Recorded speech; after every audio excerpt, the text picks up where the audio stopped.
난주간의 스포츠 이슈를 스토커처럼 집요하게 파헤치는 방송, 스포츠에 대해 할 말이 많은 방송 뉴스토커 제28화 시작해 보겠습니다. 청취자 여러분 안녕하십니까? CBS 노컷뉴스 체육팀장 임종률입니다. 자, 그리고 제 옆에는 언제나처럼 CBS 노컷뉴스의 박세훈 기자 나와 있습니다. 네, 안녕하세요. 박세훈입니다. 오늘도 변함없이 나와 있습니다. 네, 반갑고요.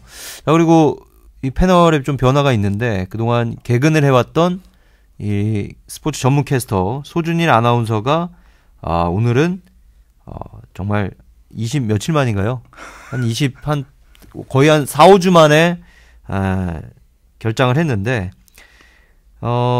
결장을 했지만 본인은 오늘 일하죠? 네, 그렇습니다. 네, 그 계속된 이 월요일 야구로 인해 거의 과로죠, 과로. 네, 그래서 도저히 뭐 스토커까지는 못하겠다. 어떻게 보면 초심을 잃은 것 같기도 하고. 그러네요. 아니 그동안 계속 잘 나왔는데 오늘만은 못하겠다. 네. 어제 새벽이었죠? 오늘 새벽인가? 네. 오늘 새벽에 여자 축구 네, U20 20세 이하 여자 월드컵 8강전을 또 했기 때문에 중계를 했기 때문에 밤새서 했기 때문에 1시간밖에 못 잤다.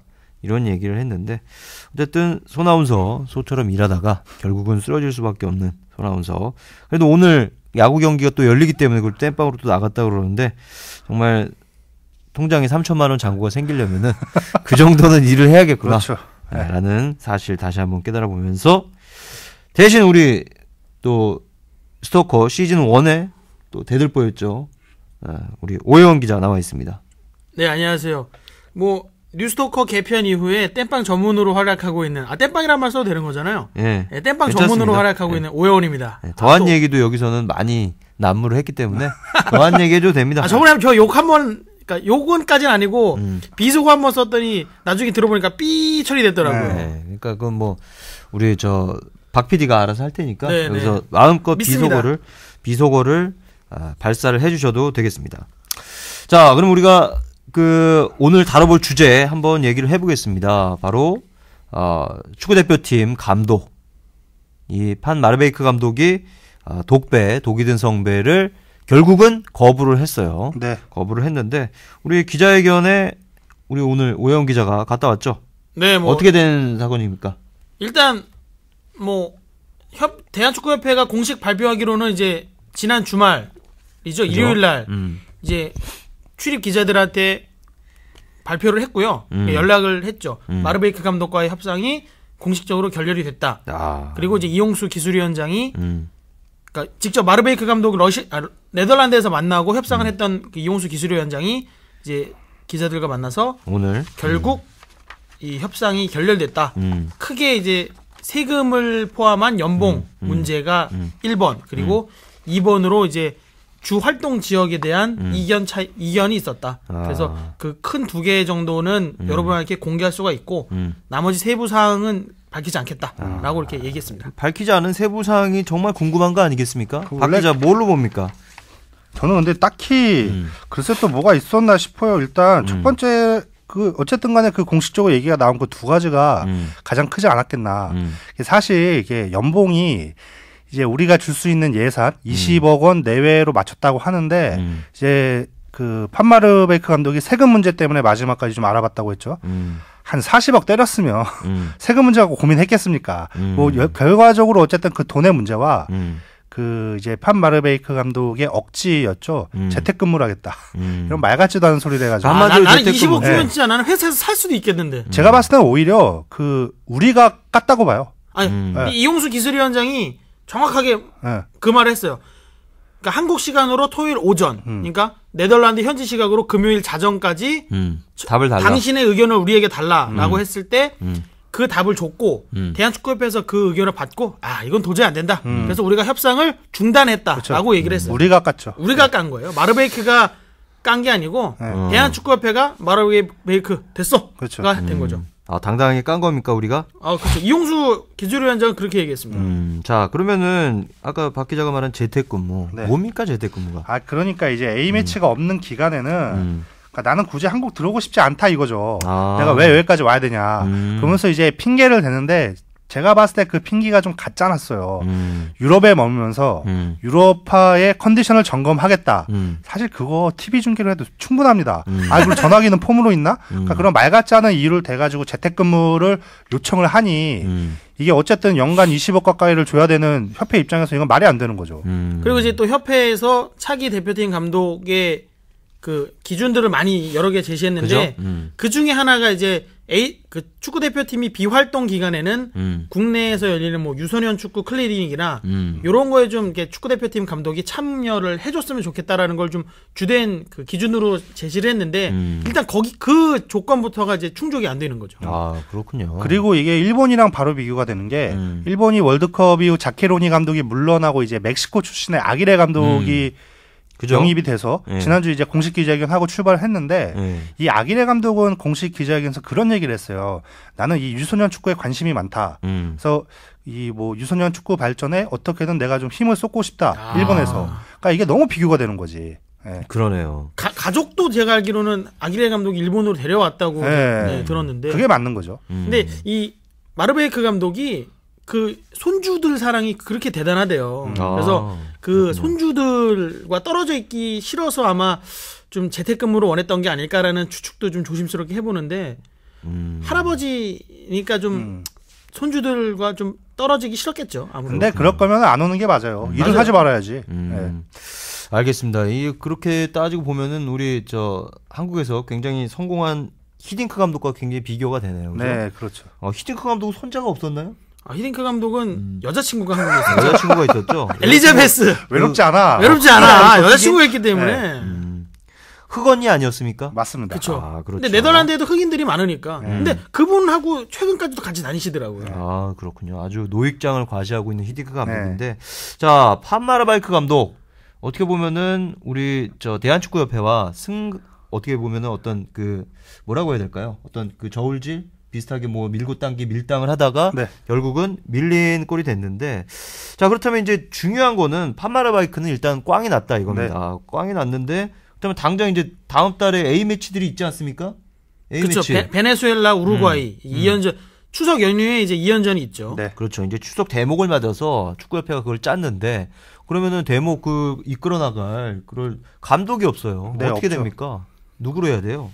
일단 이용수 기술위원장은 기술위원회 협의 끝에 그 신태용 전 성남 감독을 그 코치로 대표팀 코치로 일단 영입을 했어요. 그러니까 그게 어떻게 된 거냐면 외국인 감독이 온다라는 가정 아래 한국인 코치 한 명 정도는 그 코칭 스태프에 들어가서 외국인 코칭 스태프와 이제 축구협회 간에 이게 좀 중간 다리 역할을 좀 하길 바란다는 의미에서 신태용 코치를 넣었거든요. 신태용 코치가 뭐 아시아 챔피언 경험도 있고, 뭐 우리나라 K리그에서 경험도 있고, 뭐 호주에서 활동했던 그런 경험도 있고 하니까 좀 외국인 감독과의 이런 뭐 원활한 관계 이런 걸 좀 잘할 수 있을 것 같다라고 해서 미리 이제 대표팀에 합류를 시켰고, 그래서 이제 기존 그 대한축구협회와 계약이 남아 있는 박건하 코치 그리고 또 김봉수 골키퍼 코치 그 두 명의 신태용 코치가 가세를 해서 사실상 9월 A매치는 신태용 코치가 약간 감독 대행의 역할을 맡지 않을까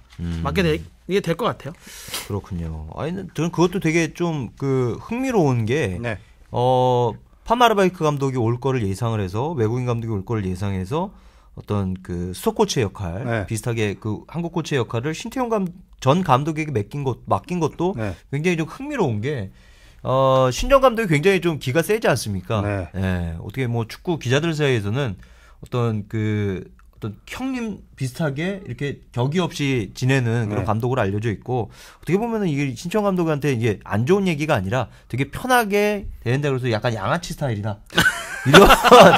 이러한 얘기도 있어요. 그만큼 편하게 격이 없이 이제 어떤 그 감독으로서 무게를 잡거나 뭐 이런 게 아니라 기자들 봐도 뭐 왔어 뭐 이러면서 친근하게 대하고 이런 기가 세기 때문에 어떤 한국 축구에 어떤 자존심 격으로 어떤 외국 감독을 좀 길들이게 하려는 그런 협회의 의도가 아니었겠느냐. 저는 이런 생각도 해봅니다. 어떻습니까? 근데 또 신태용 감독이 그런 성향이 그 뭐죠 이제 아랫 사람들한테 약간 그렇게 약간 보스처럼 보스라기보다는 그 양아치 형님처럼 형님 리더지, 형님 친근하게 리더지. 하는데 예. 그런 사람이 또 윗사람 잘 모셔요. 아, 그렇습니까? 친근하게 그런 것도 좀 어느 정도 포석을 깔아둔 것 같아요. 아, 그렇군요. 근데 어쨌든 간에 이번 그 선임이 제가 봤을 때는 무리하지 않은 게 너무 좋았어요. 그거는 좀 호평을 해줄 만하지 않나. 왜냐면 이게 그 판 마르베이크 감독을 네덜란드에서 이용수 기술위원장이 만난 다음에 최종 결렬이 나오기까지 정확히 2주가 걸렸어요. 2주가 조금 안 걸렸죠.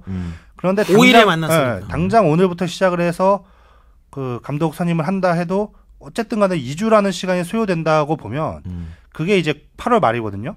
그러면 그쪽에서 이제 귀국 일정, 그러니까 입국 일정을 바로 그렇게 조정할 수 있다는 보장이 없어요. 그러니까 어쨌든 간에 이제 9월 A매치는 약간 파행으로 갈 수밖에 없다. 그렇다면 급할 거 없다. 천천히 두고 가자. 장고 끝에 결정하겠다. 이거는 정확한 판단인 것 같아요. 사실 이제 우리나라가 그 2002 한일 월드컵 이후에 이제 감독을 선임을 할 때, 그러니까 그 이후에도 어떤 그 조급하게 네. 감독을 선임해서 완전 망친 경우가 있지 않습니까? 네, 그렇죠. 그때가 이제 본프레레, 본프레레 감독 선임 때인데 본프레레였죠. 네. 조 본프레레 감독. 아, 그렇죠. 그때 이제 매추 감독한테 트라이를 시도를 하다가 이게 빠그라졌는데 그때 너무 급했죠. 바로 이제 급하게 이제 한 명이 있어야 된다. 공석이 되면 안 된다 해서 본프레레 감독을 영입을 했는데 그게 결국 사단이 났죠. 아, 그렇죠. 이제 뭐 그러면서 여러 가지 약체 팀한테 지고 네. 많은 이런 여러 가지 어떤 화근이 일어났는데 어쨌든 그래서 이제 우리가 지난 시간에 한번 본프레레 본형 감독에 대해서 좀 얘기 좀 나누지 않았습니까? 네, 짧게 나눴죠. 우리 한국 감독에서 네. 감독 중에 외국인 감독 중에 최악의 사례로 꼽혔던 이런 우리 감독도 본형. 없습니다, 진짜. 네, 코엘류와 함께 쌍두마차를 이뤘던 우리 본형. 사실 코엘류 감독이 이 본형 때문에 묻혔죠. 아, 그럼 많이 묻혔죠. 네. 그러면 역대 최악의 외국인 감독으로 손색이 없는 네. 우리 본형과 같은 제2의 본프레레가 나오지 않는 이 축구협회의 결단 아주 좋았다는 건데, 자 그렇다면 이제 우리가 이제 그 감독이 공석이 됐잖아요. 그러면은 이제 그런 지적도 있어요. 뭐냐면은 너무 후보를 좀 까발려서 지금 뭐 다음에 올 감독들이 좀 자존심이 상할 거 아니냐 이런 얘기도 있습니다. 뭐냐면은 이제 그 1순위는 바로 판 마르바이크 감독이었고 네. 그 다음에 올 감독에게는 나는 마르바이크가 1순위가 아닌 2순위 이후였구나 네. 라는 어떤 그 자존심의 문제도 있을 것 같은데, 그래서 왜 이렇게 빨리 이거를 그 카드를 깠느냐 뭐 이런 그렇죠. 어떤 지적도 있어요. 협회가 좀 너무 성급하지 않았냐 이런 지적도 있습니다. 거기서는 어떻게 봅니까? 이용수 기술위원장이 이제 그런 얘기를 했어요. 우리가 너무 차기 감독의 기준을 상세하게 밝혔던 것이 이 감독 이 협상 과정에서 약간 걸림돌이 됐다라는 그런 뉘앙스로도 좀 얘기를 했거든요. 그러니까 우리가 패를 보여주고 시작한 그래, 거지. 우리가 진짜 모든 걸 다 보여주고 시작했기 네. 때문에 마르베이크 감독, 그러니까 솔직히 저 같은 개인적으로는 그 마르베이크 감독과 최우선 협상 과정을 하고 나머지 감독과 협상을 중단했다는 얘기를 그 이용수 기술위원장 했을 때, 약간 이렇게 되면 만약에 잘못되면 그 임종윤 선배가 말씀하신 대로 다른 감독들이 좀 자존심이 상할 수도 있겠다라는 생각을 했거든요. 왜냐면 제가 1번이면 나는 그럼 제가 안 될 경우 데뷔하는 2번, 3번이 되는 건가라는 생각을 하면 그렇죠. 약간 그 세계적인 지도자들 사이에서도 약간 자존심 경쟁이 있을 텐데 그래서 이번에 마르베이크 감독하고 협상이 결렬된 이후에는 이용수 기술위원장이 국내 취재진, 그러니까 그 자리 오늘 기자회견에 온 기자들한테 좀 이런 보도를 너무 이렇게 좀 세게 경쟁하지 않아 주셨으면 좋겠습니다라고 이렇게 좀 보도 경쟁? 네, 그러니까 너무 이렇게 뭐 서로 앞서가기 위한 보도 경쟁은 좀 자제해 주십시오. 왜냐면 한국 축구에 이제 더 뭐 나은 뭐 미래를 위해 뭐 막 그런 식으로 말씀하셨는데, 근데 사실 그게 우리 쪽에서 나온 게 아니라 네덜란드에서 먼저 나온 거거든요. 그렇죠. 그리고 내가 쭉 봤을 때 이 국내 언론사의 보도 경쟁 때문에 뭐 새로운 팩트가 툭 튀어나온 게 없었어요. 그 조건 다 얘기한 게 이용수 기술위원장 그렇죠. 본인이었거든. 저 이제 그 지금 장고를 하겠다, 신중하게 하겠다라는 거는 어떻게 보면은 좀 이렇게 바람직한 결정이라고 그렇죠. 볼 수는 있는데, 네. 왜 지금 이런 사태를 또 만들었냐에 대한 어떤 책임을 협회는 질 수밖에 없는 겁니다. 그러니까 통상적으로 봤을 때 예를 들어서 사기 사령탑 후보군을 놓고 들이댄다. 근데 우리의 패를 공개를 했어요. 그러면 통상적으로 제가 알기로는 1순위 후보랑 어떻게든 승부를 보죠. 네, 보통 그렇죠. 그래가지고 관철을 시키죠. 일본 같은 경우도 월드컵이 이제 일본의 이제 월드컵이 끝나자마자 현지 언론이 앞서갔어요. 지금 그렇죠. 일본 축구협회는 아기레를 생각하고 있다. 이미 거기서 어느 정도 이제 패가 노출이 됐죠. 근데 일본은 어쨌든 그걸 결국 관철을 시켰거든요. 그렇죠. 근데 그쵸. 우리는 그 노력이 부족했는지는 모르겠어요. 왜냐하면 판 마르베이크 감독이랑 이게 정말 안 맞은 걸 수도 있는데 어떻게 보면 또 불운이고 어떻게 보면 또 이게 패착이죠. 그렇죠. 그러니까 저는 이게 근본적으로 브라질 월드컵에서 홍 감독이 참패를 했기 때문이다라고 또 봅니다. 항상 귀결되는 거는 브라질 월드컵인데 브라질 월드컵에서 엄청나게 이제 축구협회가 집중 포화를 맞으니까 이거를 어떤 그 해결해 보겠다. 분위기 반전을 이루기 위해서 차기 감독에 대한 이슈를 키운 거라고 저는 봅니다. 그래서 이슈를 키웠다. 네, 그래서 우리는 이제 제대로 할 거니까 이런 기준을 세워서 외국인 감독을 하겠다. 그래서 어떤 그 요란하게 어떤 감독 선임 작업을 국민들에게 보여줌으로써 좀 묻히게 하려는 그런 의도도 저는 있었다고 봅니다. 그러니까 사실 그 마르베이크 감독하고 협상하고 나서 그 이용수 기술위원장이 중간 브리핑을 했잖아요. 근데 사실 그런 중간 브리핑 이런 걸 할 필요가 없는 거거든요. 없어요. 그게 너무 그러니까 이게 나도 임종률 기자 생각에 동의하는 부분이 그 중간 브리핑을 매번 했어요. 다녀와서 하고 이번에 결렬되고 나서 하고 또 중간에 기술위원회 회의 들어갈 때 뭐 그때는 이제 뭐 판마르베이크 감독과 무관하게 아시안게임 대표팀 회의긴 했지만 비공개로 한다. 협회가 막 문자 때리고 막 전화하고 난리도 아니었는데 어쨌든 그때도 이용수 기술위원장이 기자들 앞에서 입을 열었어요. 입을 열었습니다. 이런 과정이 있었는데 이게 뭐냐면 제가 봤을 땐 어쨌든 간에 이 차기 대표팀 선임의 과정을 투명하게 한다. 다 공개할 거 하면서 우리는 절차대로 이런 절차를 하고 있다는 걸 다 오픈을 함으로써 얻는 호응이 분명히 있거든요. 그렇죠. 그러니까 우리는 소통을 하고 꽉 막혀 있지 않다. 이걸 보여주는데 이게 대한축구협회 입장에서는 그 절실하게 보여줘야 되는 부분이 아니었나 싶어요. 그렇죠. 대국민 액션입니다. 그렇죠. 근데 대국민 액션이라고 보고 사실 이제 협상이라든가 어떤 감독 선임 과정이라는 거는 비밀리에 진행되는 게 맞다고 봐요. 그리고 다 결정이 났을 때 우리는 이러저러해서 그러니까 다른 후보들을 언급할 필요 없이 우리는 그렇죠. 이 감독하고 계약이 됐을 때 이 감독하고의 어떤 과정만 나중에 알려주면 되는 겁니다. 일본 그렇게 하지 않았습니까? 그렇게 했죠. 일본도 어떻게 보면은 아기레 감독도 있었고 사실 이제 일본도 앞서간 부분도 있긴 있어요. 근데 협회는 부인했어요. 그렇죠.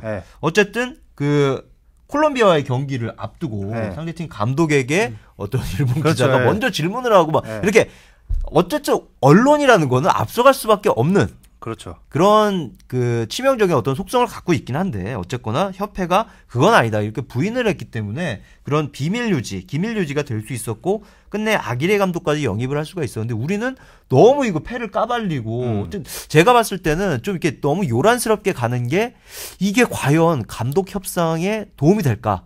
라는 생각을 좀 했습니다. 그러니까 이게 그 축구협회가 물론 이게 이용수 기술위원장의 생각인지는 모르겠는데 제가 봤을 때 가장 큰 실수란 게 8가지 조건을 공개를 했잖아요. 그러면 뭐 기자들까지 갈 것도 없어요. 웬만한 그 알사인들 그분들만 해도 그 8가지 조건 찾아내는 거 그렇게 시간 오래 안 걸려요. 후보가 딱 나오죠. 정확하게 그렇죠. 그 이용수 기술위원장이 발표를 발표를 했잖아요. 기준들을. 그리고 그 축구 뭐 커뮤니티에 그 기준에 맞는 후보가 제 기억에 한 5명인가가 올라왔어요. 그 중에 1번이 마르베이크였어요. 이제 그 중에 이제 영어가 되는지 안 되는지 그쵸. 우리가 모르니까 이제 그 중에 이제 3명은 이제 대한축구협회 후보인데 그 기자회견이 끝난 순간 이미 후보가 나와버렸는데 이게 참 뭐랄까 결과적으로 아쉽죠. 그러니까 판 마르베이크 감독이랑 협상을 한다. 굳이 공개하지 않아도 다 촉촉할 수 있었으니까. 그렇습니다. 하긴 뭐 이게 언론의 힘이라기보다는 네티즌의 힘이 워낙 강하기 때문에 지금 뭐 축구 좋아하는 분들, 스포츠 좋아하는 분들이 워낙 많지 않습니까? 그래서 사실 이제 그런 분들이 어떤 레이더망을 돌리기만 하면은 전 세계 60억 인구 중에 어느 누구라도 찾아낼 수 있지 않을까. 요새 네티즌들이 진짜 대단한 게 겁니다. 저희가 얻는 정보, 뭐 대표팀 뭐 관계자가 얻는 정보보다 네티즌들이 얻는 정보가 훨씬 빨라요. 진짜로 네티즌들은 누구가 이렇게 뭐 어느 후보가 딱 왔다 하면 그 사람에 대한 뭐 과거 경력부터 뭐 선수 시절 뭐 지도자 경력 줄줄줄줄 꿰고 있어요. 진짜 그래서 대단해요. 그런 농담이 있거든요. 북한이 만약에 남침을 한다. 근데 절대로 예전처럼 땅굴을 파서 들어오면 안 된대요. 땅굴 파다가 그 인터넷 광 랜선이라도 건드렸다가 그래서 만약에 인터넷이 안 된다. 그럼 바로 이제 김정은 신상부터 해가지고 다 털린다 이거지. 기가 막히네. 그런 농담이 있어요. 어쨌든 이 네티즌의 힘으로 어쨌든 판 마르베이크 감독이 협과의 협상이 결렬된 것이다라는 또 얘기까지 우리가 해볼 수가 있을 것 같은데. 그렇게까지 연결하면은 제가 봤을 때 좀 오바고. 자, 어쨌든 어쨌든 그 빌미를 제공한 건 축구협회였다. 대한축구협회가 또 한 번 패착을 할 뻔했는데 네. 어쨌든 지금 뭐 급하게 수습을 하고 감독을 선임하지 않는 것만 해도 어쨌든 뭐 정리는 좀 됐다 네. 이렇게 보는데 어쨌든 그런 면에서 이제 추석에 축구 경기는 일단 우리가 즐기는 것으로 네. 이렇게 하는데 그때는 뭐냐 부담 없이 즐겨. 자 그렇지만 이제 축구 대표팀 9월달에 어떤 선수가 올지 명단 발표가 됐죠? 네, 뭐 일단 뭐 확정이 된 건 아니고요.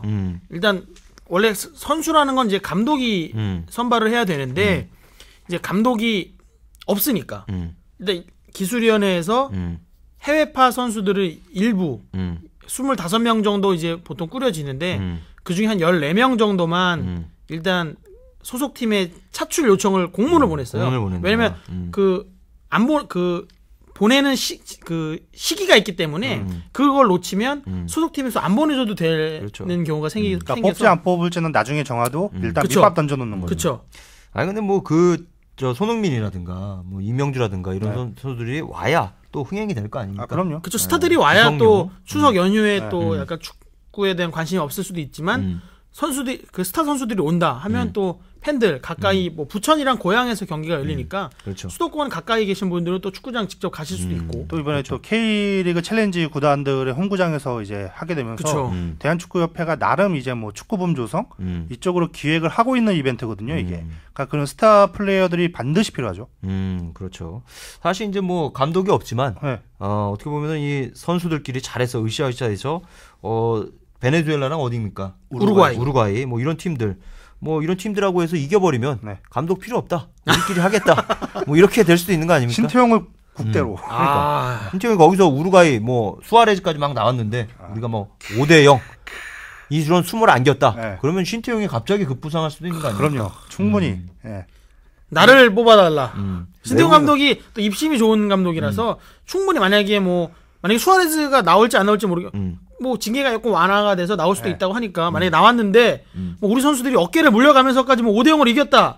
그럼 신태용 감독이 뭐 입이 세니까 네. 그 신태용 감독이 이빨이 세잖아요. 저 어떻습니까? 뭐 이런 멘트 한 번만 해줘도 야, 기사건이 확확 되는 거죠. 우리가 감독을 만드는데 어쨌든 신태용 감독이 이빨이 세요. 네. 이 축구 기자나 축구 기사에서 이빨이 센 걸로 나오는데 유명하죠. 수아레즈와의 이빨 싸움도 한번 기대를 한번 해봐야 되지 않을까 이렇게 생각이 되고. 자, 진짜 수아레즈 진짜 오면 좋겠다. 수아레즈 왔으면 좋겠어요, 개인적으로. 글쎄요. 이제 대한축구협회가 그거를 계약서상에 넣었는지 안 넣었는지 그게 또 이제 관심일 것 같은데. 근데 아마 활동 정지 기간이 이제 최근에 이제 스포츠 중재 재판소에서 좀 완화시키긴 했는데 저 친선전 나올 수 있게 되는 거 아닙니까? 나올 수는 수아레즈? 있어요. 공식적으로 나올 수 있는데 안 오겠죠. 어쨌든 우루과이가 바르셀로나 구단의 허락을 받아야 되는 일이에요. 아니, 물론 허락이 아니라 강제할 수는 있지만 어쨌든 그 뭐 공문을 보낸다거나 이런 절차가 과연 진행이 됐겠느냐. 그래서 제가 아까도 이제 우루과이 버전의 구글에 들어가서 이 수아레즈 기사의 이제 현지 기사들 바르셀로나 발 말고 우루과이 기사를 찾아봤는데 특별한 내용은 없고 그 얘기는 있더라고요. 9월 A 매치에 뛰려면 어쨌든 그 캐스팅 보드는 그 루이스 엘레케가 주고 있다. 바르셀로나 감독이 주고 있다. 뭐 이런 얘기가 있더라고요. 아, 그렇군요. 그러니까 쉽지 않다는 전망이 좀 우세한 것 같아요. 아직까지는. 알겠습니다. 딴 거보다 수아레즈 이빨을 한번 보고 싶어하는 그렇죠. 팬들도 많으니까 그럼요. 네. 한번 우리 선수들 중에도 좀 있을 수도 있어요. 한번 그 이빨이 어깨를 어떤 살짝 맛이냐 보여주면서 그런 미끼를 선수도 있을 수 던지는. 있는데 어쨌거나 수아레즈 오기를 바라면서 네. 자, 우리 감독 얘기는 이제 우리가 감독 얘기 지난주인가요? 지난주인가요? 우리가 세게 한번 나누지 않았습니까? 네, 지난주죠. 그렇죠. 네. 세게 한번 나눠봤는데 정말 좋은 감독, 우리 한국 축구의 미래를 이끌 수 있는 감독이 오기를 바라면서 혹시 또 그 후보 중에 하나가 신태용 감독이 될 수도 있고 네, 될 수 있는데 어쨌든 한번 보겠습니다. 자, 이 얘기는 여기서 마무리 짓도록 하고요. 그리고 이제 A매치 때 이 선수도 올 텐데 바로 프리미어리그 네. 2014-2015 시즌 개막 1호 골을 넣은 선수가 바로 기성용. 한국 선수예요. 한국 선수. 바로 우리 기성용 선수. 여기 오프닝 멘트에는 용트림이라는 말이 나왔는데 자, 맨체스터 유나이티드가 뜻밖의 용트림에 무릎을 꿇어야 했다. 이렇게 나오는데 기성용 바로 맨유를 격침시킨 선제골을 넣었던 바로 기성용 선수 수완지 때 승리를 이끌었죠. 자, 이 경기 우리 박세훈 기자가 직접 봤죠? 네, 그렇습니다. 그 프리미어리그 개막전 일정 중에서 또 가장 먼저 이제 시작한 경기였어요. 그래서 아무래도 이제 1호 골이 나올 가능성이 굉장히 높은 경기였죠. 그렇죠. 근데 그게 기성용이 될 줄은 몰랐죠. 맨유 진짜 선수이지 않겠나 싶었죠. 보다가 진짜 혹했습니다. 깜짝 놀랐어요. 아니 맨유가 그렇게 기성용의 앞에 공간을 열어줄지도 몰랐고 또 기성용이 침착하게 왼발로 잘 찼어요. 네. 맞습니다. 진짜 깜짝 놀랐어요. 그게 이제 그 원래 기성용 선수가 지난 시즌에 몇 골을 넣었나요? 10골 안 되잖아요. 3골 넣었습니다. 3골 넣었습니까? 네. 이제 기성용 선수가 어떻게 보면은 수비형 미드필더 네. 이런 그 공격보다는 네. 어떤 공수의 조율 그리고 수비에서 거칠게 상대를 몰아붙이는 이런 역할을 많이 하기 때문에 이제 골이 사실상 별로 없죠. 예, 있어도 이제 공격 포인트를 올려도 어시스트 이런 것들이 이제 대부분이었는데 그렇기 때문에 더욱더 깜짝 놀래킬 만한 그런 골이었어요. 네. 그것도 또 더 의미가 있는 게 뭐냐면 원래 이번 시즌 그러니까 월드컵 끝나고 뭐 아스톤 빌라라는 팀에서 그렇게 이제 기성용을 데려가려고 했지만 기성용 본인이 뭐 언론에 알려진 대로는 돈에 연연하지 않고 뭐 나의 기량을 더 업그레이드하는데 주력하겠다라면서 스완지에 남았는데 그 개막전 올 시즌 개막전에서 또 선제골 또 1호 골도 넣으면서 이제 계약이 내년이면 끝나거든요. 그러니까 자기 몸값을 더 이제 올릴 수 있는 그런 좀 튼튼한 그렇죠. 발판을 이제 놨다라고 이제 해도 무방하다. 이제 떵떵거릴 수 있게 된 거죠. 그렇죠. 그렇죠. 이제 기성용 선수가 이제 골을 넣은 다음에 네. 그 세레머니도 네. 아주 화제를 모았는데 네. 어떤 세레머니입니까? 하트를 날렸죠. 하트. 하트를 날렸는데 뭐 누구에게 날렸다 뭐 이렇게 공식적으로 얘기한 적은 없는데 뭐 그분 아니겠습니까? 그분이라면은 누구 최강희 감독인가요? 그러면 이제 나 골 넣었으니까 아주 화해를 합시다. 이 얘기 아닌가? 주영이 형 힘내요? 주영이 형 힘내요. 주영이 형 힘내요.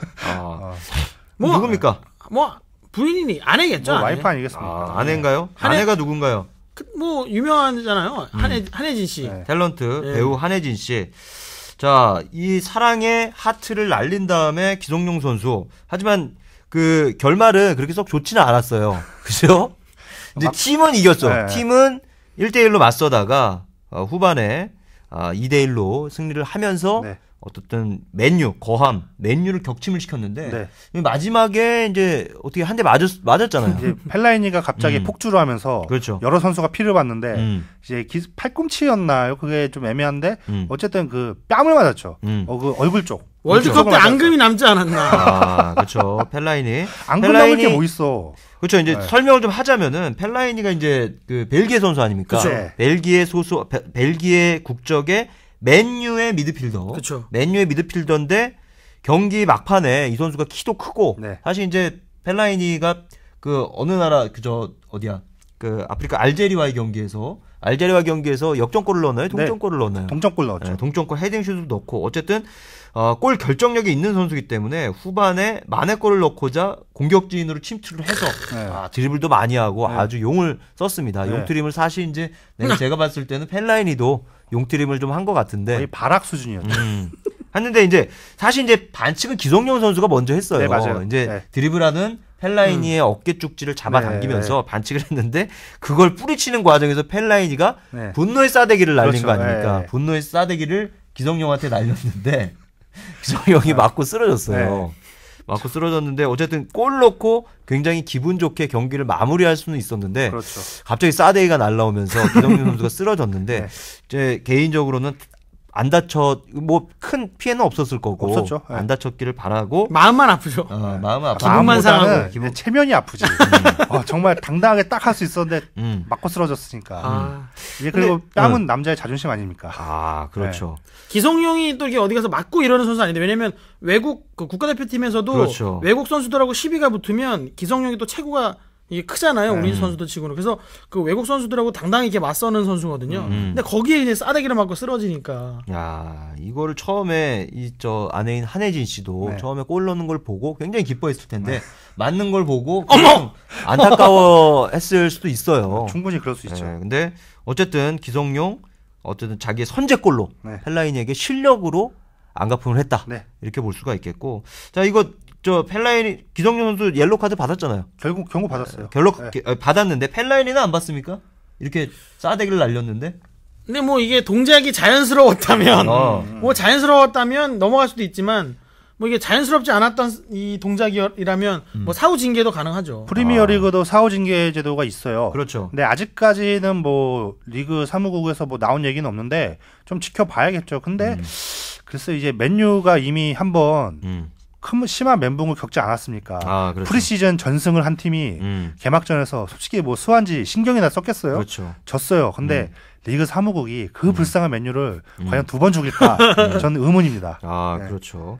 자, 이제 맨체스터 유나이티드 하면은 사실 이제 뭐 우리 저 메이저리그의 LA 다저스가 우리 국민팀 아니겠습니까? 네, 그럼요. 맨체스터 유나이티드도 어떻게 보면은 박지성 선수가 그쵸. 오랫동안 뛰면서 우리 어떻게 한국 축구 팬들한테는 국민의 팀이다. 네. 이렇게 봐도 좋은데 사실 이제 지난 시즌에 정말 멘붕이 왔었잖아요. 그쵸. 예. 세게 왔죠.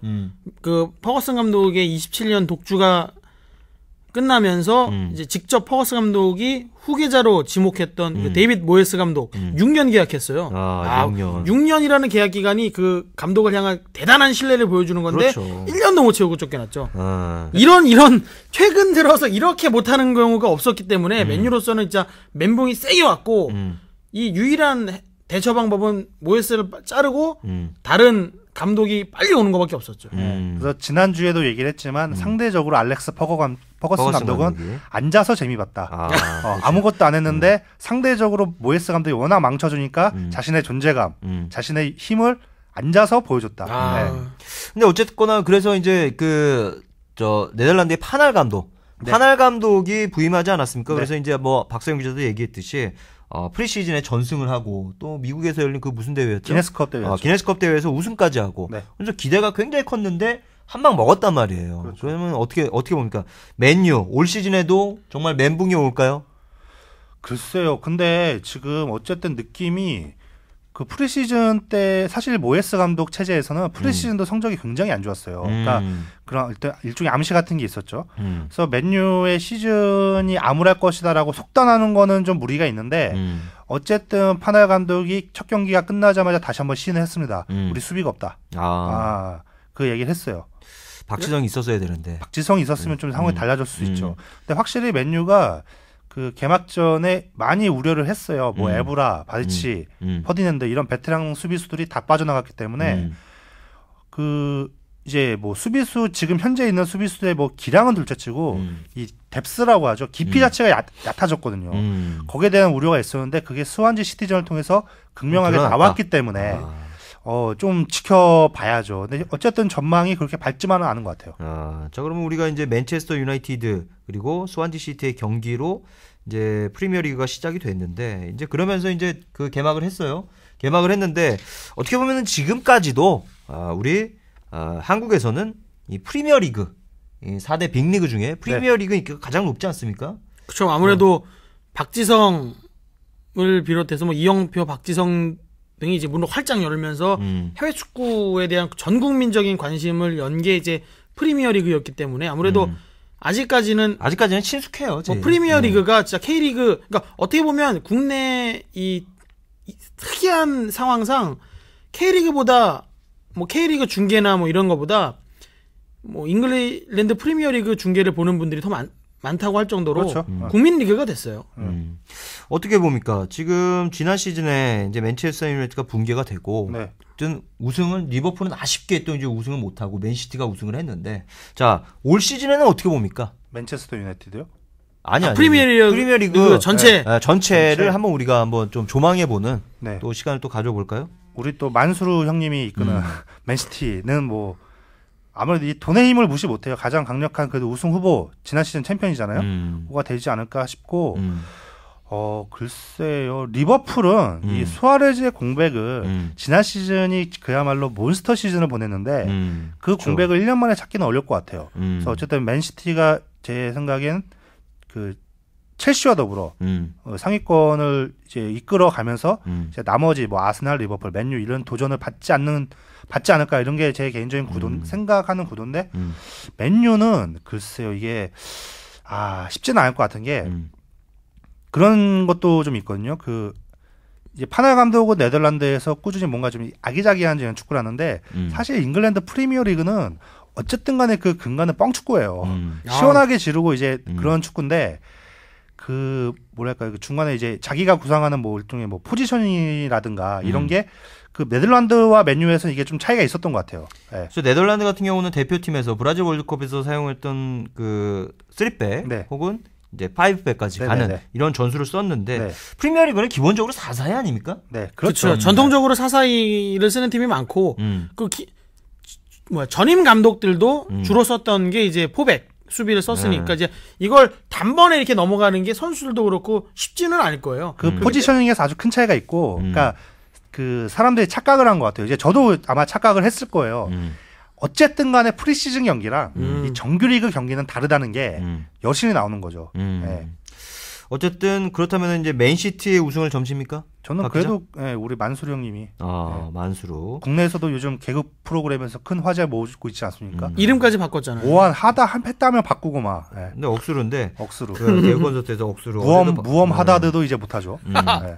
어쨌든 근데 이제 맨시티가 이제 커뮤니티 실드에서는 처참하게 깨졌잖아요. 깨졌죠. 네, 출발이 안 좋았는데도 맨시티를 점 찍는 겁니까? 그때 그 맨시티와 아스널의 커뮤니티 실드 경기 때 그 관중석, 그러니까 VIP실 같은 데를 자주 비춰줬어요. 양복을 입은 한 6명의 선수가 있는데 걔네가 주전이에요. 그렇죠. 안 나왔어요. 네. 그러니까 그 주전들이 어떻게 보면 브라질 월드컵에서 네. 많이 뛰었던 선수들이기 때문에 이 선수들을 좀 쉬게 했던 네. 그런 거였죠. 뭐 부상도 있고요. 네. 근데 야야 투레는 왜 뛰었습니까? 야야 투레도 몸이 정상은 아니었는데 어쨌든 그 핵심이죠. 야야 투레 없는 맨시티 경기는 그쵸. 아마 상상도 할 수 없었기 때문에 어쨌든 커뮤니티 실드가 뭐 비중이 없는 게임도 아니고 그래서 무리하게 나온 것 같은데 투레가 그날 진짜 쌀벌하긴 했어요. 네. 근데 쌀벌하게 하다니. 그러니까 잘했다는 거죠. 잘하긴 했어요. 정말 중원에서 포스가 있었는데 그 어쨌든 커뮤니티 실드에 좀 더 우리나 아스널의 이 정말 짜자자자작 이 뭐라고 해야 되나 여기 찌르고 저기 찌르고 요거는 목 감당 혼자로서는 역부족이었죠. 그렇군요. 근데 이제 그 어떻게 보면은 야야 투레가 네. 사실 이제 브라질 월드컵 기간에 네. 동생이 죽지 않았습니까? 친동생이. 예. 네, 친동생이 죽어서 어쨌든 그런 뭐 여러 가지 뭐 때문에 이제 맨시티에 굉장한 서운함을 드러냈는데 야야 투레가 계속 맨시티에 남아 있을까요? 어떻게 봅니까? 뭐 돈의 힘은 돈의 힘. 위대하죠. 뭐 돈 많이 준다는데 뭐 네. 재간이 있겠습니까? 제가 볼 때는 야야 투레 뭐 올 시즌 만수리 형님을 위해서 충성을 바칠 거라고 생각합니다. 네. 그리고 맨시티에 정말 뭐 기라성 같은 스타가 많다고 하는데 어쨌든 여기가 정상을 가려면 투레 없으면 얘기가 안 돼요. 야야 투레 네. 있어야 된다. 저는 그런 생각도 해봤습니다. 뭐냐면은 야야 투레도 어떻게 보면은 저 브라질 월드컵을 다녀왔잖아요. 네.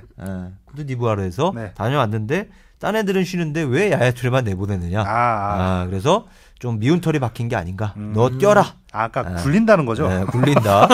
그래서 야야 투레가 그런 얘기를 했어요. 뭐냐면은 여기 뭐 좀 쉬고 싶고 저쪽 네.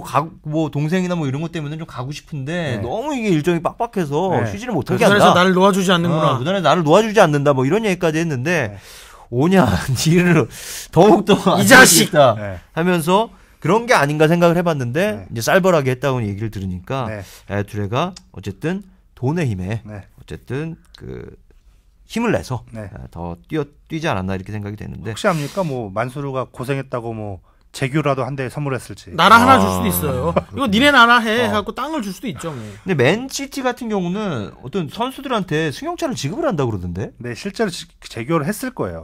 제가 그렇죠? 듣기로. 예. 네. 그 선수한테 그 지급을 해서 어떤 그 구단에 대한 자부심, 네. 충성도를 높인다 이런 얘기를 들었어요. 기가 막히네. 돈이 얼마나 많으면 진짜. 야, 그 맨시티에 한국인 직원이 있다는데.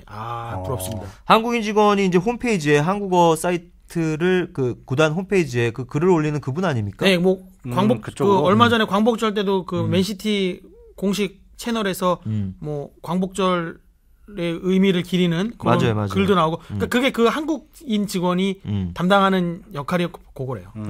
그렇군요. 알겠습니다. 그러면 우리 오 기자는 어떻게 봅니까? 저는 뭐 우승 전망보다 저는 항상 좀 우승보다 누가 강등될 거냐 저는 유럽 축구를 볼 때 이런 게 좀 더 재밌더라고요. 그래서 올 시즌에는 익숙한 팀이죠. 뭐 QPR, 퀸스파크 레인저스가 승격 1년 만에 또 바로 내려갔다가 또 다시 올라왔는데 그래요? QPR에서 여전히 우리 윤석영은 못 나오고 있죠. 네, 그 그렇습니다. QPR 그리고 개막을 앞두고 감독이 사임한 크리스탈 팰리스. 그렇죠. 이 팀도 개막 전날이었죠. 그렇죠. 토니 플리스 감독이 그 망해가던 크리스탈 팰리스에 부임해서 진짜 극적으로 1부 리그 잔류를 시킨 감독이에요. 토니 플리스가. 그런데 근데 그러니까 구단 수뇌부와의 갈등을 참다 경질이 아니죠. 개막 하루를 앞두고 내가 에이 안 해. 이렇게 되고 이제 팀을 나간 거예요. 그러니까 어떻게 보면 그 팀을 지금까지 있게 했던 약간 어떻게 보면 구심점이 됐던 감독인데 그 감독이 떠나면서 이 팀이 이제 초반에 어떻게 남느냐 살아남느냐 이제 그것도 중요하게 보고 그다음에 또 하나 잠깐만요. 어떻게 보면 그 감독 크리스탈 팰리스 감독 어떻게 보면 프리미어리그의 윤정환이네요. 윤정환. 그렇죠? 그렇죠. 사간도스를 그렇죠. 이끌었던 윤 감독을 밀쳐낸 그렇죠. 사간도스 뭐 얘기를 들어보니까 윤 감독 물러난 이후에 2연패를 당했다고. 네. 그런 얘기가 들립니다. 사간도스에서 그 윤정환 감독이 나가고 나서 코치가 이제 감독 역할을 하고 있거든요. 근데 그 감독이 첫 경기 뛰고 그 얘기를 했대요. 역량 부족을 느낀다. 그러니까 그만큼 윤정환의 색깔이 이 사간도스라는 팀에 확 녹아 들어 있는데 스스로 이제 내가 윤정환만큼은 안 되는구나를 그리고 인정했다는 이제 거죠. 윤정환 감독이 임기응변도 뛰어났다는 얘기죠, 그게. 네. 임기응변. 경기에 어떤 변수가 생겼을 때 그렇죠. 대처하는 짚는 능력 거죠. 같은 거. 네. 자, 제가 봤을 땐 그 사간도스 지금 감독 대행을 맡고 있는 코치도 제가 봤을 때는 머지않아 물러나지 않을까. 왜냐면은 자기 역량 부족이다라고 얘기를 했으면 윤정환이 그만큼 대단했다는 걸 하는 건데 그렇다면은 구단 수뇌부가 싫어할 것 같다는 생각도 드네요. 자, 어쨌든 크리스탈 팰리스 그다음에 네, 제가 이제 QPR, 크리스탈 팰리스 근데 또 관심 있게 보는 팀이 이제 사우스햄턴. 사우스햄튼. 근데 이제 저는 사우스햄턴이라고 부르지만 국립국어원에서는 사우스햄프턴이라고 불러라. 사우스햄프턴. 네, 사우스햄프턴인데 그 작년에 굉장히 잘했어요. 그런데 선수들이 다 팔려 나갔어요. 뭐 리버풀에 일단 뭐 리키 램버트, 뭐 애덤 랄라나, 뭐 이런 선수, 로브렌, 그 대한 로브렌까지 셋이 나가고, 그다음에 뭐 맨체스터 유나이티드에 뭐 루크쇼 나가고, 그렇죠. 그다음에 뭐 어떻게 해서 이제 남아 제발 좀 남아 했던 이제 그 모르강 슈나이덜랜이라는 이제 미드필더도 있는데 나 좀 보내줘. 나 나가고 싶어. 뭐 이러고 있고. 그다음에 또 감독이 제일 먼저 나갔어요. 감독이 토트넘으로 바로 시즌이 끝나자마자 바로 날랐거든요. 이적했나요? 그러니까 뭐 사실상 껍데기만 남았죠. 껍데기만 남은 팀이 이제 여기저기서 이제 선수들 끌어모아서 또 로날드 쿠만 감독 또 네덜란드 출신. 네, 또 데려와서 이렇게 또 하고 있는데 뭐 사실상 뭐 맨유와 크게 다를 바 없다. 뭐 맨유는 뭐 좀 이름값 있는 선수들이 뭐 좀 뭐 루크쇼나 뭐 이런 선수들도 오고 뭐 파날 감독 오고 이렇게 해서 좀 어느 정도 이 틀은 잡았지만 사우스햄프턴 같은 경우는 약간 그 정도 빅네임은 아니거든요. 팀 자체도 그렇고 그래서 아마 요 QPR이랑 뭐 크리스탈 팰리스 그다음에 사우스햄프턴 요 세 팀이 좀 치열하게 좀 경쟁을 하지 않을까. 제가 볼 때는 QPR도 또 힘들 것 같아요. 그렇구나. 윤석영 더 힘들 것 같아요.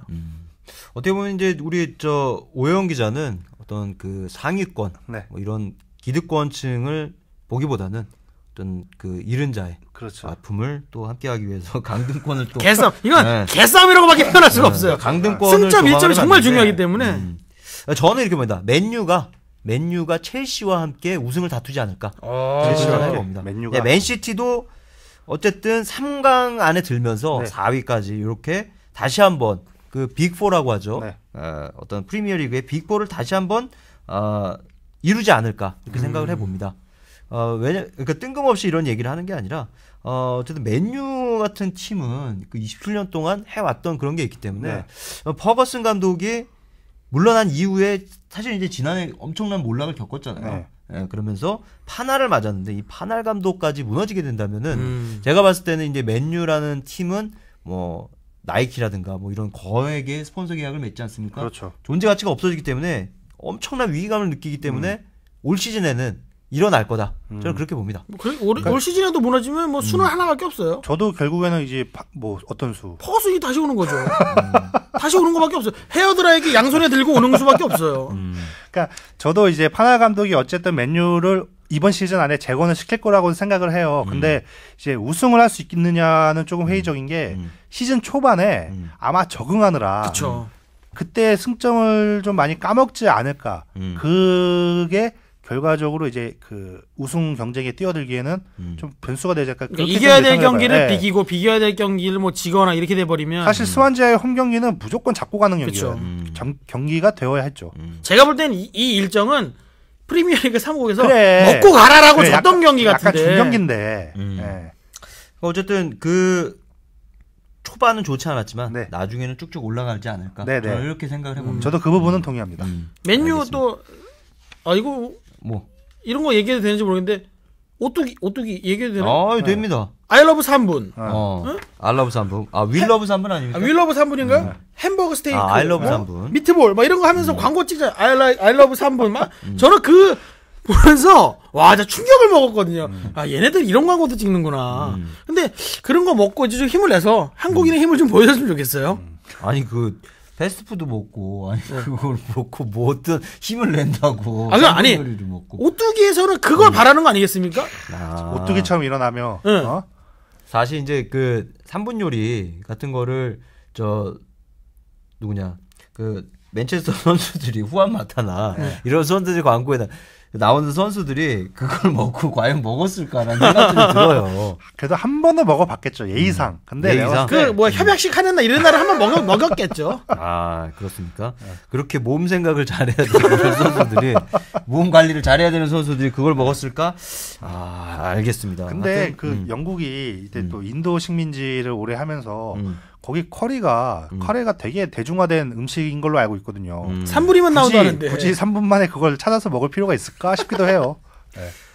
글쎄 이제 그 선수들도 가끔씩 술 한 잔씩 할 테니까 술 한 잔씩 먹고 그쵸. 제가 이제 나중에 그러니까 외국을 나가 보니까 이 사람들은 해장국이 없습니다. 해장을 안 해요. 토마토 주스 마시고 뭐 이러잖아요. 그러니까 해장을 어떻게 하냐면은 이 사람들이 이제 우리도 이제 술을 마시다 보면 새벽에 보면 배가 고프지 않습니까? 네. 그때 이제 해장국을 먹는데 이 사람들은 보니까 피자를 먹더라고요. 네, 맞아요. 피자를 먹더라고요. 배가 고프니까 네. 길거리에서 피자를 사서 우물우물 3, 4, 5일 모여서 그걸 씹고 있던데 이제 뭐 맨유 선수들이 술 한 잔씩 하고 집에 들어왔을 때 먹을 게 없을 때 3분 짜장. 3분 카레 그런 것도 있고 3분 해장국도 있습니다. 3분 해장국 북어국도 있으니까 그거를 먹고 속 좀 풀고 루리가 술을 먹고 집에 들어와갖고 북어국을 끓여 먹는다고요? 3분 간단하니까 물만 보고 끓이면 되는 거 아닙니까? 기가 막히네. 마시면 되는데. 리오 퍼디난드는 실제로 초코파이를 굉장히 좋아했다고 그러니까. 아니 지금 보면은 지금 한국 음식 열풍이에요. 메이저리그에서도 그 조청유과를 저 유리배와 이디어가 굉장히 좋아하고 그 막대 과자도 있습니다. 달달하잖아요, 유과하고. 그런 것들을 굉장히 즐겨 먹는 걸 보니까 한국 음식 충분히 경쟁력이 있어요. 경쟁력 있죠. 경쟁력 있고 좀 다만 아쉬운 건 오뚜기가 발 빠르게 움직여서 박지성이 있을 때 3분 요리를 했으면은 박지성 선수가 이제 그거를 전파를 널리 했을 텐데. 더 세게 있겠죠. 그렇죠. 특히 이제 그 누굽니까?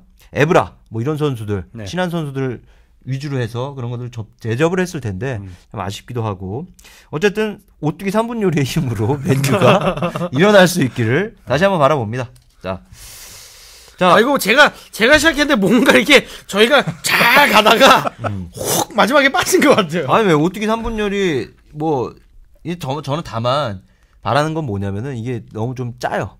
짜니까 염도를 좀 줄여서. 사실 저염식이 유행이거든요. 편집을 해주고.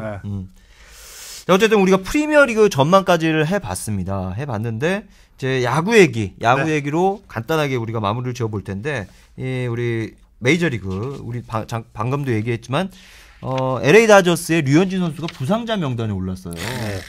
참 그 안타까운 일이 아닐 수가 없는데. 엉덩이 부상인가요? 엉덩이 부상. 오른 엉덩이 근육 염좌라고 하는데 엉덩이 근육이 염좌가 올 수가 있나요? 그러니까 제가 그 영상을 봤을 때는 이렇게 던지고 나서 바로 불편한 기색이 나오면서 이 팀 구단 관계자를 이렇게 불렀던 것 같아요. 그렇죠. 더그아웃을 보면서 얘기를 했는데 그 사진이 이제 생생하게 고통이 묘사된 사진이 있는데 그 사진을 보면은 그 고통의 정도가 얼마나 되는지를 생생하게 보실 수가 있을 겁니다. 근데 엉덩이 근육이 어떻게 그렇죠. 이제 그게 이제 쉽지 않은 부상이거든요. 엉덩이 부상을 당한 투수가 한 명 더 있습니다. LA 다저스에는 조시 베켓이라고 그 선수도 엉덩이 부상을 당했는데 이제 류현진 선수하고는 부위가 좀 달라요. 부위가 좀 다른데 영어로 얘기하면은 뭐 글루테스 뭐 이렇게 해갖고 이렇게 맞아요. 나오는 건데 그거는 우리가 의학적으로 알기는 힘들고 그냥 엉덩이 근육에 염증이 생겼다. 이 정도로만 우리가 알면 될 것 같고, 예, 이게 저 오 기자도 얘기한 것처럼 투수들이나 특히 야구 선수들한테 잘 없는 부상이라서 돈 매팅리 감독도 이거 정말 보기 드문 부상이야. 올지 안 올지 모르겠다. 네. 그러니까 복귀가 언제일지는 모르겠다. 심각하지는 않은데 네. 그런 얘기를 했고, 류현진 선수도 자기도 처음 당하는 부상이라 이게 뭐 얼마나 될지는 모르겠다 이런 얘기를 했어요. 그게 근데 무섭다는 거죠. 모르기 때문에 그쵸, 부상의 그쵸. 상태를. 그렇죠. 그래서 이제 중요한 거는 이제 LA 다저스가 이제 류현진 선수 부상을 시작으로 해서 유리배 선수까지 네. 후반 유리배 선수까지 부상자 명단에 오르면서 지금 뭐 선두는 지키고 있지만 내셔널리그 승률 전체 1위였는데 이게 미러키와의 3연전, 미러키와 3연전을 모두 패하면서 승률 3위로 밀려났어요. 네. 그래서 이제 사실 이제 샌프란시스코와 내셔널리그 서부지구 우승 경쟁은 사실 저는 큰 문제는 없을 거라고 봅니다.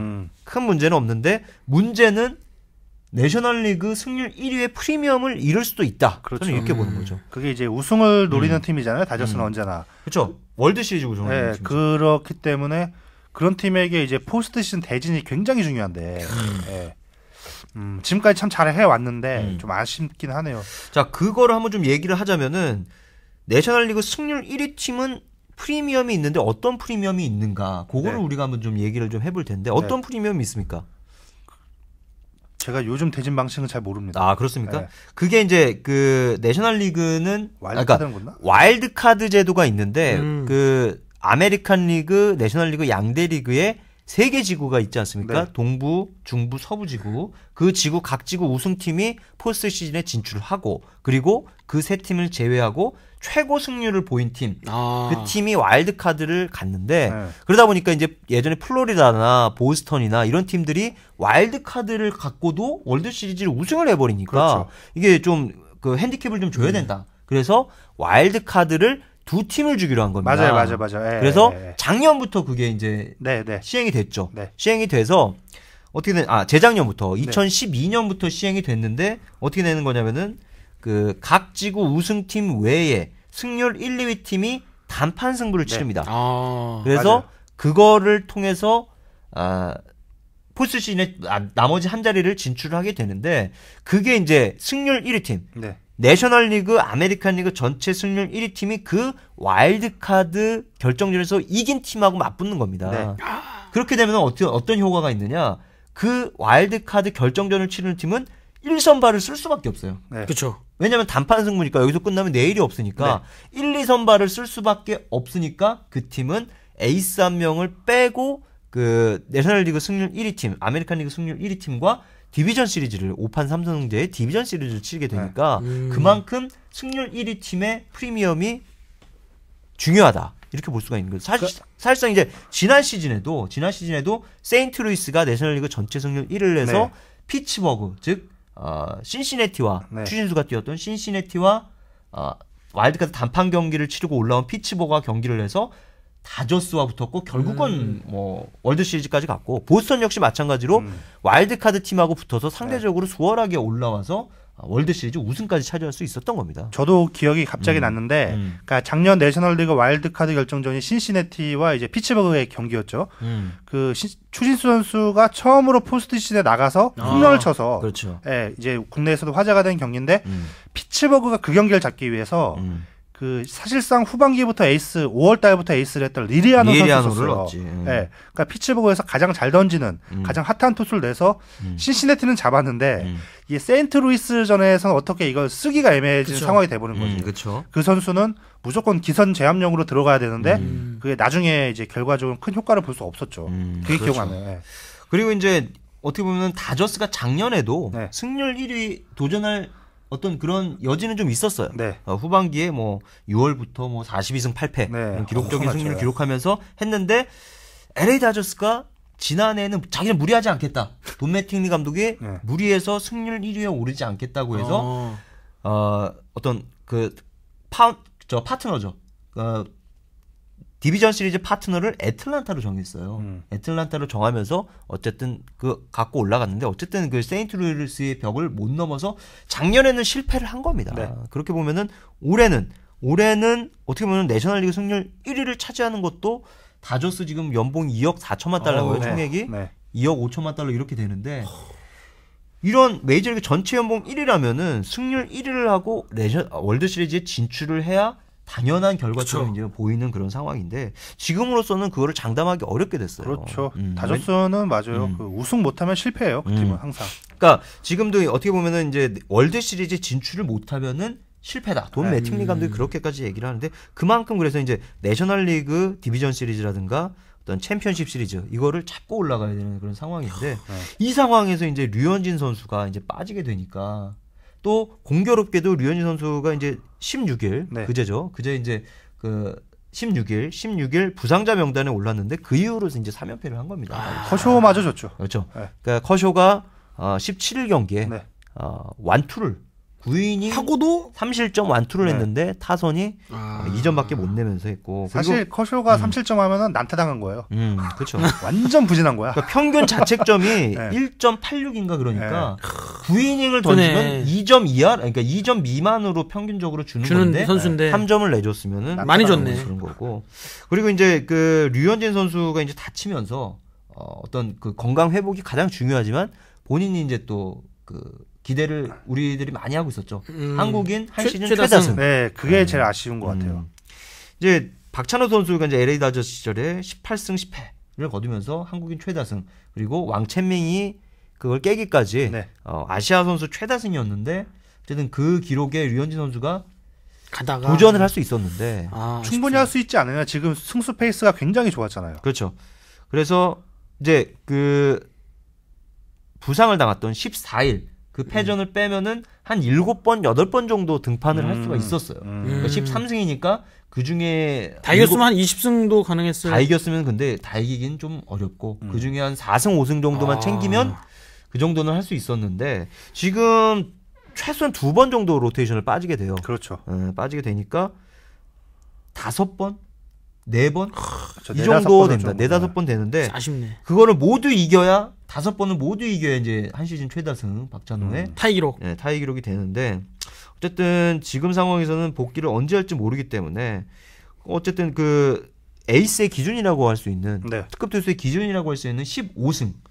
15승도 어떻게 보면 부상이 장기화된다면은 될지 안 될지도 모르는 거 아닙니까? 그리고 이게 저는 가장 걱정되는 게 이 부상의 실체를 아는 사람이 많지 않은 것 같아요. 이게 그리고 엉덩이 쪽이면 어쨌든 간에 이 투수의 밸런스에 아주 직접적인 영향을 줄 수밖에 없는 그런 곳이기 때문에 그러니까 통증이 없어서 왔는데 자기도 모르는 사이에 밸런스에 좀 이상이 생길 수도 있거든요. 그러니까 이게 좀 굉장히 걱정이 돼요.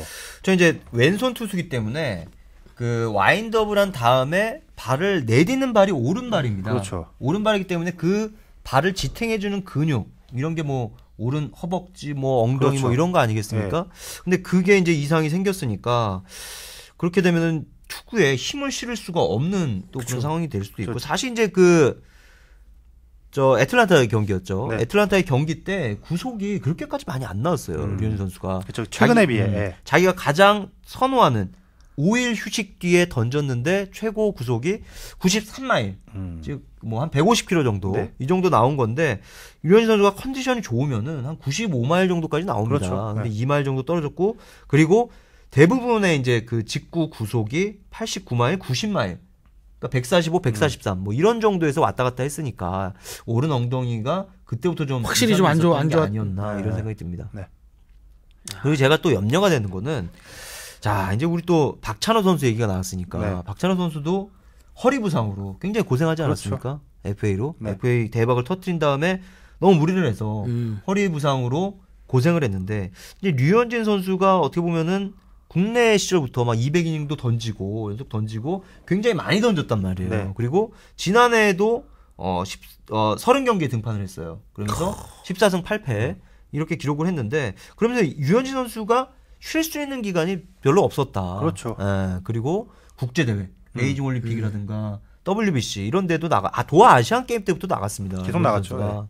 그래서 그런 어떤 피곤함이 쌓여서 생긴 게 아닌가 이런 생각도 해보는데 어떻습니까?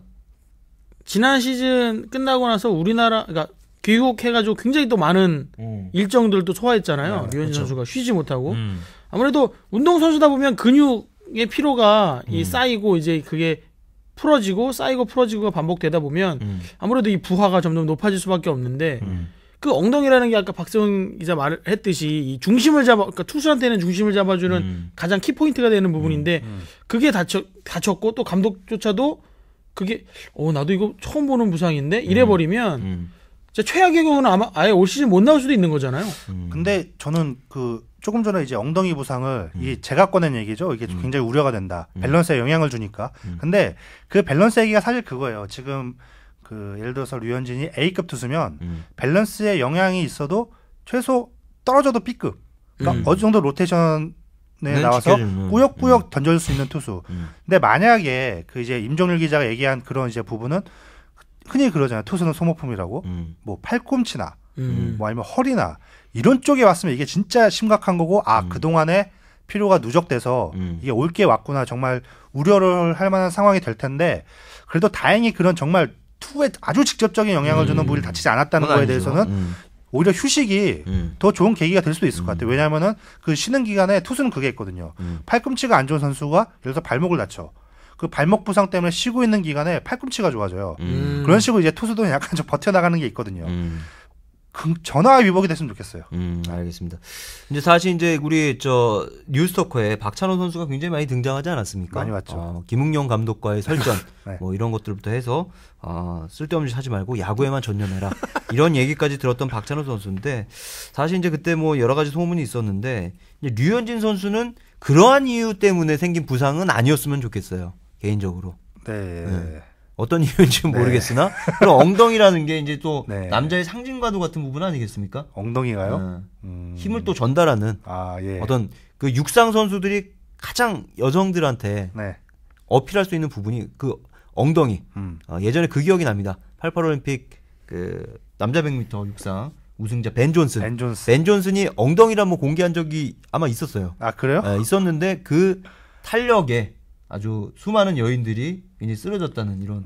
제가 저번에도 말씀드렸지만 그 브라질 월드컵에서 브라질 전 국민들은 네이마르를 응원했지만 브라질 여성 축구 팬들은 헐크를 응원했다. 헐크. 그 이유가 탄력 있는 엉덩이 때문에. 헐크는 엉덩이가 거의 허리에 붙어 있어. 너무 업이 돼가지고. 헐크는 엉덩이가 진짜 한 가슴 높이까지 있는 것 같아요. 그러면 헐크는 허리가 없나요? 그런 건 아닌데 그만큼 엉덩이가 이제 발달이 돼 있다라는 거죠. 그러니까 이 엉덩이가 남자한테 굉장히 중요한 부분인데 네. 어쨌든 류현진 선수는 어떤 그런 김웅용 감독의 어떤 쓴소리를 얻을 만한 어떤 그런 이유에서 나온 부상은 아니길 정말 간절히 바라는 거 아니겠습니까? 네, 알겠습니다. 알겠습니다. 그래서 류현진 선수의 쾌차를 바라면서 다저스도 어떻게 보면은 올 시즌에 지난 시즌의 실패를 극복하고 월드 시리즈까지 진출을 해서 꼭 우리 류현진 선수가 월드 시리즈 한국인 최초로 선발 등판을 해서 김병희 선수가 예전에 애리조나 시절에 등판을 해서 뭐 호되게 홈런을 맞고 박찬호 선수도 어쨌든 나갔죠. 필라델피아 시절에 그렇죠. 중간 개투로 나가긴 나갔지만 선발 투수는 선발이 아니었으니까. 그리고 월드 시리즈 승리는 또 없지 않았습니까? 완전 갈 수가 없었죠. 없었으니까 그러니까 지난해 포스트 시즌 첫 선발 첫 승리를 따낸 것처럼 류현진 선수가 엉덩이 부상에서 회복이 돼서 완쾌가 돼서 아주 후줄근한 거대한 엉덩이 아닙니까? 그런 것들을 월드 시리즈 무대에서 한번 발휘를 해보기를 바라면서 자 오늘 뉴스토커 준비한 소식 여기까지인데 할 말 있습니까? 아니요, 뭐 오늘 특별히 없고 어쨌든 뭐 그거죠. 그러니까 오늘은 그냥 다 바람이네요. 축구 감독 제대로 된 사람 왔으면 좋겠고, 뭐 신태용도 나쁘지 않은 것 같고, 기성용 뭐 앞으로 계속 잘했으면 좋겠고, 멘탈은 좀 더 다스렸으면 좋겠고, 류현진 정말 건강하게 복귀해서 진짜 월드 시리즈에서 한번 던지는 거 보고 싶네요. 우리 오 기자. 저는 뜬금없이 갑자기 든 생각인데요. 류현진 선수도 오뚜기 모델이네요. 그죠? 저는 이 맨유의 올 시즌 성공과 류현진 선수의 쾌차를 위해서 3분 카레 진라면 끓여서 먹겠습니다. 그러면 그 살이 더 찔 것 같은데요, 오 기자? 먹고 괜찮습니까? 먹고 운동하겠습니다. 불을 위해 자기 자신을 내려놓겠다는 저는 희생할게요. 그렇군요. 인증샷 저도 어떻게 올려야 되나요? 알겠습니다. 별로 사람도 궁금해하지 않을 거예요. 그런 것들이 우리 류현진 선수의 부상과 어떤 맨유의 어떤 승승장구에 도움이 된다면요. 언제든 못 먹겠습니까? 그렇죠. 하지만 그게 관계는 별로 없을 것 같아서 저는 그냥 개인적으로 그냥 갑자기 먹고 싶어졌어요. 글쎄. 알겠습니다. 선수들 생각하니까. 그거 제가 점심을 아까 와플 먹더라고요. 지금 배고파서 하는 얘기예요. 알겠습니다. 오해원 기자 3분 짜장, 3분 카레, 오뚜기 진라면 같이 같이 먹어야겠어요. 이 오해원 기자 역시 3인분은 거뜬히 해결할 수 있는 오해원 기자. 이런 재치. 네. 순간적인 재치 굉장히 돋보였어요, 오해원 기자. 감사합니다. 알겠습니다. 자, 여러분들도 부상 없이 올 한 해 더 보내기를 바라면서 우리 류현진 선수 부상 쾌차하고 맨유 승승장, 그리고 가장 중요한 우리 한국 축구 대표팀의 감독이 정말 명감독이 와서 한국 축구를 다시 한번 이끌어가길 바라면서 자, 오늘 우리가 준비한 소식 여기까지입니다. 감사합니다. 감사합니다. 야, 이 정도 하면 오뚜기에서 우리 광고 줘야 돼요. 뉴스토커는 CBS 노컷뉴스, 노컷v.com, 팟캐스트, 유튜브에서 뉴스토커로 검색해 무료로 들으실 수 있습니다. 애청해주셔서 감사합니다.